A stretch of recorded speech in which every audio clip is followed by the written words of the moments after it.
नवरा जर समजूतदार असला ना सगळ्या गोष्टी पॉसिबल असतात असं मला तरी वाटतं. ठीक नव्हती म्हणून ह्यांना म्हटलं फक्त डाळ भात बनवते, तर माझ्या नवऱ्याने हसत उत्तर दिलं की नाही बनवला तरी चालेल, चला आपण दोघं काहीतरी बाहेरूनच खाऊन येऊ किंवा बाहेरून पार्सल मी आणतो. म्हटलं पार्सल आणण्यापेक्षा आहे ना मी पटकन असा होणारा डाळ भात बनवते, तेवढी कॅपॅसिटी तर आहे की डाळ भात तरी बनवेल मी.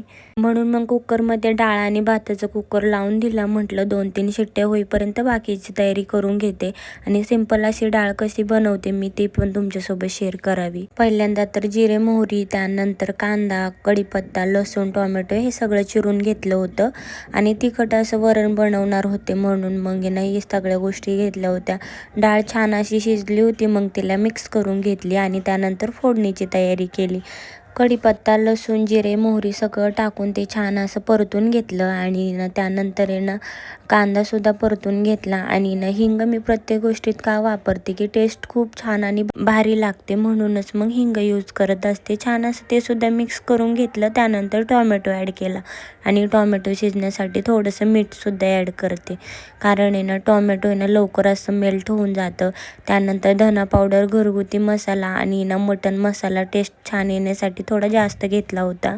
ते सुद्धा मिक्स करून छान असे ना परतून घेतलं आणि त्यानंतर मग जी डाळ आपली मिक्स केलेली होती ना ती सुद्धा त्यामध्ये ॲड करून आणि मिक्स करून घेतली आणि त्यानंतर थोडंसं कुकरमधलं पाणीसुद्धा मी ॲड केलं होतं, कारण थोडं जास्त होईल म्हणून आणि पुरेल सुद्धा.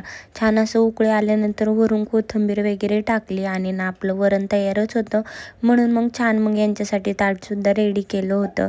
समजून घेणारा नवरा असं मी का म्हणते. एखाद्या नवऱ्याला तर वाटलं असतं की ही तर घरी राहते आणि घरी राहून सुद्धा काय दमते एवढी. तसं माझ्या नवऱ्याचं कधीच नसतं की जे तुला वाटते ते कर, मी त्याच्यात समाधानी आहे आणि सुखी आहे. तर हेच मला यांचा स्वभाव आवडतो की जसं आहे किंवा जसं मी देईल त्यामध्ये खुश राहतात, की कधीच कोणत्या गोष्टीचा हट्ट करत नाही की हे मला खायचं किंवा हे नाही आत्ताच्या आत्ता बनव, असं कधीच नसतं. त्यानंतर आम्ही दोघांनी जेवण वगैरे केलं आणि मुलांची अशी काहीशी मस्ती चालली होती आणि आजचा दिवस असा होता आमचा. तर उद्या भेटूया आपण नवीन एका मिनी ब्लॉगमध्ये आणि तुम्ही फॉलो केलं नसेल तर तोपर्यंत फॉलोसुद्धा करून घ्या. बाय.